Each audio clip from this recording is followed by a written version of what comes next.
Pero el triunfo del príncipe no pudo sostenerse. Los lazos de unión forjados en medio de las llamas de la furia española eran demasiado frágiles para resistir una sacudida seria. En el punto vital y no arreglado de la religión, las Provincias Unidas no estaban de acuerdo. Los calvinistas de Gante, no sin ser excitados a ello con poco sentido político por el príncipe de Orange, se levantaron contra sus gobernantes, encarcelaron al duque de Aarschot, que era el jefe católico del sur, despertando de nuevo las hirvientes pasiones del odio religioso que habían sido suavizadas ante la conciencia del peligro común.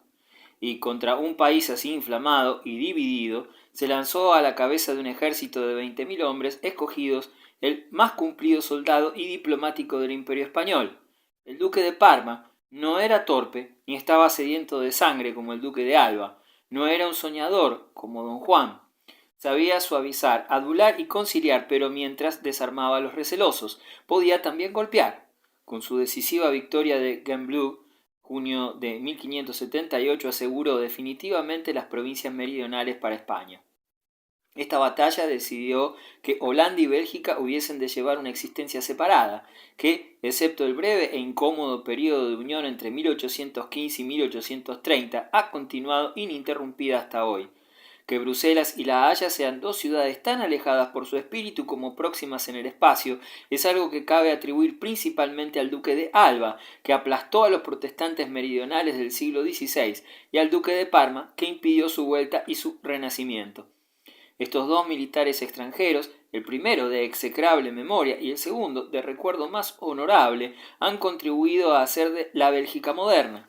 Muy contra su voluntad, Orange renunció a su sueño de unos Países Bajos Unidos y consintió en la Unión de Utrecht 1579 que sus partidarios protestantes habían constituido para equilibrar la Unión Católica de Arras.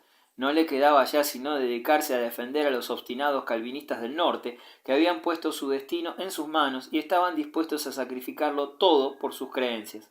Para esta finalidad, aunque desplaciese a sus mejores partidarios, invocó la ayuda del duque de Anjou, el cual, como heredero del trono de Francia y reconocido aspirante a la mano de la reina inglesa, parecía ofrecer las mejores garantías de ayuda efectiva. Fue un mal cálculo. Anjou era traicionero, su ejército indisciplinado, su protección odiosa. Nada útil se ganó con su corta intervención, pero antes de poco, otro auxiliar más poderoso para la lucha contra España estaba destinado a manifestar recursos insospechados. La doctrina del crimen de Estado era extensamente profesada en aquellos tiempos, y la recomendaban, aunque no exclusivamente, algunos miembros españoles de la Orden de los Jesuitas, por lo que no causa sorpresa que el gobierno español se decidiese a suprimir a su obstinado y formidable adversario, atentando contra su vida. El príncipe fue puesto en entredicho por el imperio 15 de marzo de 1581, declarado fuera de la ley y enemigo del género humano, y se ofreció dinero, tierras o un título por su cabeza, pero sobre la política basada en el asesinato político pesa una maldición. La víctima puede caer, pero su causa sobrevive fortificada por la sangre del mártir. El 10 de junio de 1584, Orange fue muerto en Prinsenhof de Delft por un joven fanático borgoñón llamado Baltasar Gerard. Aunque el príncipe tenía solo 51 años, el asesinato llegó demasiado tarde. 3 años antes, 26 de julio de 1581, los representantes de Brabante y de Flandes, de Utrecht, Gelderland, Holanda y Zelandia, reunidos en La Haya, habían firmado un acta de abjuración, renegando de su fidelidad al rey de España. Así, aunque Guillermo de Orange murió, había salido ya de aquel torbellino un estado de su creación, que estaba destinado a cubrir los mares con sus flotas, a organizar un rico imperio en el este, a desafiar las escuadras de Inglaterra y los ejércitos de Francia, y a recoger la gratitud de la humanidad como un asilo de la libertad intelectual y como el hogar de una escuela de pintores, cuya minuciosa y delicada observación de las bellezas estáticas de la vida ha enriquecido de modo perdurable la cultura de Europa. El nuevo Estado tenía una constitución poco apta, según todas las apariencias, para sortear los temporales de la política europea. era una federación de 7 minúsculas repúblicas, cada una con sus propios estados, o sea, con su parlamento local y con su propio statuder o magistrado, ejecutivo, gobernador, tratando de participar cada una en el control de la hacienda y de la política extranjera de la Confederación. Una asamblea de delegados de los estados provinciales, asistida de un consejo de 12, trataba de los asuntos comunes a toda la Unión y nombraba al capitán general del ejército y el almirante general de la marina, pero como la soberanía radicaba no en estas delegaciones centrales, sino en los 7 estados locales, no existía estabilidad constitucional, lo que iba en perjuicio tanto de la coherencia de la República como de la continuidad y la energía de su política. En cada momento, si lo querían así los campesinos de Frisia, los canónigos de Utrecht o los nobles de Geldern, podrían frustrar con su voto contrario los bien establecidos planes del patriciado burgués de las ciudades mercantiles. La República fue salvada de las desastrosas consecuencias de estos defectos de su constitución por 3 circunstancias: por la homogeneidad sustancial de la población holandesa, por la preeminencia de Holanda sobre las demás provincias y, sobre todo, por la posición especial que durante el primer medio siglo crítico de la independencia holandesa fue libremente concedida al jefe de la Casa de Orange. La parte principal de la población holandesa, dedicada al comercio, a la industria y a la navegación, tenía una visión común de los asuntos exteriores y a la vez comprendía de la misma manera las necesidades y los intereses holandeses. El feudalismo estaba muerto. El noble y el sacerdote habían cedido su lugar a la clase media urbana. Un patriciado aristocrático gobernaba las ciudades y éstas a la comunidad. Por un afortunado azar de la fortuna, que contribuyó mucho a la estabilidad y a la fuerza del país, los principales centros del comercio, de la ilustración y de la política se encontraban dentro de los límites de una sola provincia. Ámsterdam y Rotterdam, Delft y Dordrecht, Leiden, la sede de la Universidad Holandesa, y La Haya, la capital política del Estado, se hallaban todas situadas en Holanda. En ninguna parte de Europa existía, dentro de una misma área, semejante concentración de población y de poderío mercantil. En ninguna parte el comercio se manejaba tan hábilmente, ni el arte de la vida ciudadana se sabía entender mejor, y como Holanda era la más importante de las 7 provincias, Ámsterdam era la más preeminente de sus ciudades. En la banca y el comercio, en la magnitud de su escuadra y en la amplitud de sus empresas coloniales, esta activa ciudad sobrepasaba a todas sus competidoras. La centralización que faltaba en la Constitución era sustituida por la fuerza de la preponderancia económica. En teoría, las libertades locales permanecían intactas. En la práctica, la dirección que obtenía el favor de los gobernantes de Ámsterdam se imponía fácilmente a los miembros más débiles de la federación. Los príncipes de la Casa de Orange proporcionaron la indispensable unidad de dirección a esta política de particularismo y equilibrio. En nada se distinguió más la dinastía que en sus prudentes miramientos con el celoso republicanismo de los holandeses. Estos, entre infinitos peligros, Guillermo el Taciturno creó y luego Mauricio y Federico Enrique defendieron las libertades de aquel pueblo, y ni sus éxitos ni su admirable hoja de servicios les tentaron para derribar las incómodas formas de la Constitución federal. El jefe de la Casa de Orange se contentó con la posición de un magistrado elegido, statuder, en 5 provincias, capitán general y almirante general de la República. Concentró en sus manos por el libre voto de la comunidad los poderes efectivos del Estado por espacio de 70 años. Una acumulación de magistraturas electivas dio a los jefes de esta notable familia una autoridad tan grande como la que disfrutaban los soberanos hereditarios de Europa en aquella época aristocrática.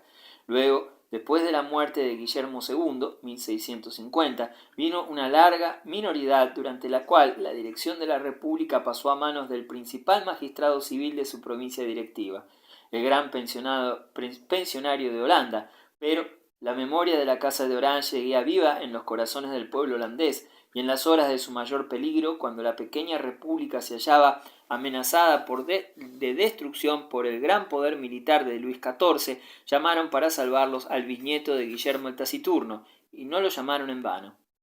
25 años de guerra separan la muerte de Guillermo de Orange de los 12 años de tregua firmada en 1609, que dio a conocer a todo el mundo la confesión final de que España no podía conquistar la República Holandesa.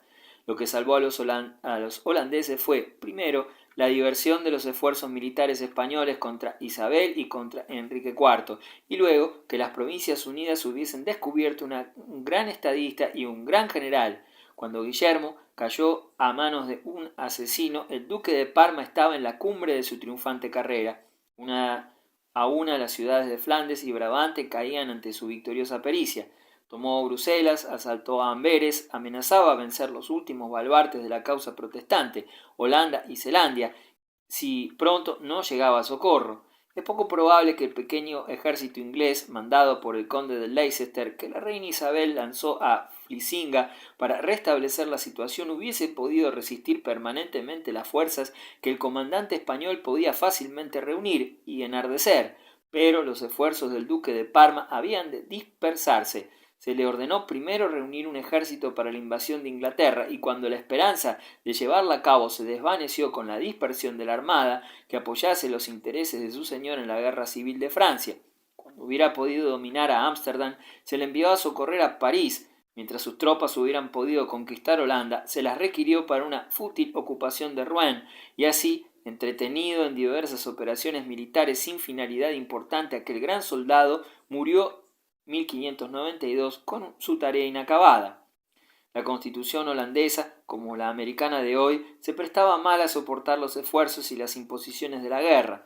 Cada provincia era soberana y en cada una de ellas estaba empeñada tenazmente en sus procedimientos habituales. Afortunadamente, sin embargo, para el futuro de la República, la provincia de Holanda era, por su riqueza, su población, su energía y por la parte del león que tenía en soportar las cargas de la Unión, la fuerza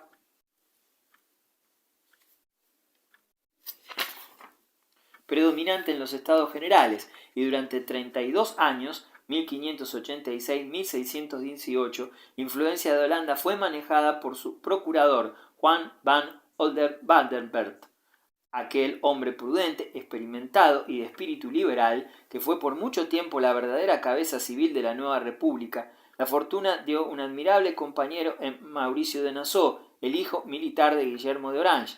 El objetivo principal de este cumplido soldado, como el de su primo Guillermo de Nassau, fue forjar un ejército que pudiese derrotar a los españoles en campo abierto. Lo hicieron, y en 4 brillantes campañas, Mauricio libertó al suelo de las provincias federales, revelándose como el primer soldado de la época. No había aspecto de la guerra en que no se mostrase competente. Sus medidas para el asedio de poblaciones se consideraban como obra maestra de precaución y de ciencia. Su manera de manejar la caballería en acción mostraba la visión certera de un maestro. Su toma de Geertruidenburg, su persecución empleando la caballería de vara durante una noche de invierno en Tournon, 1597, la atrevida y oportuna carga que convirtió en victoria la derrota en el castigado campo de batalla de Dunkerque, se consideraron como los supremos ejemplos del arte militar.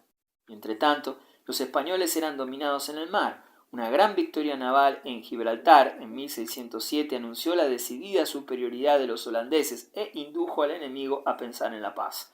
Había 3 grandes dificultades para llegar a un acuerdo: la independencia, la religión y el comercio. Para el orgullo español era intolerable que aquellos rebeldes holandeses pudiesen ser reconocidos como un Estado independiente, que les pudiese estar permitido prohibir la celebración de los ritos católicos o que pudiesen comerciar con la vasta extensión del Nuevo Mundo que había sido reservada a España por el Papa. Se consideró imposible la paz, pero, en cambio, se firmó una tregua de 12 años en Amberes, 9 de abril de 1609. El vidrioso tema de la religión no se tocó, pero los Países Bajos arrancaron a sus adversarios, a pesar de lo que a estos les repugnaba, el reconocimiento de su independencia y de su derecho a comerciar en aguas españolas.